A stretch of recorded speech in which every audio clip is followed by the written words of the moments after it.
নতুন সরকার গঠনের পর ১.৫ মাস পেরিয়ে গেলেও ভারত এখনো বাংলাদেশিদের সীমিত পরিসরে ভিসা দিচ্ছে, আর যার প্রভাব পড়ছে ঢাকা ও কলকাতার সিনেমা পাড়ায়।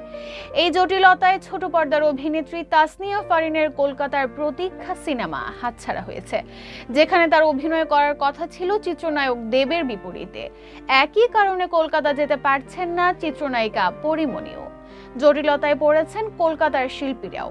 বাংলাদেশে আসতে ভিসা জটিলতায় পড়তে হচ্ছে তাদের, এবং ঢাকায় এসে শুটিং করার ওয়ার্ক পারমিটের আবেদনে সাড়া পাচ্ছে না তারা।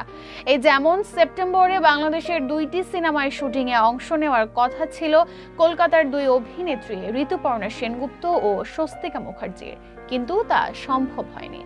পরিমণি বলেছেন, আমার আগের ভিসা নেই, নতুন ভিসা পেতেও সমস্যা হচ্ছে। এখন কবে ভিসা পাবো, কবে যেতে পারবো বুঝতে পারছি না। এটি আমার কলকাতার প্রথম সিনেমা। আমি চাই দ্রুতই শেষ করে মুক্তি পাক সিনেমাটি।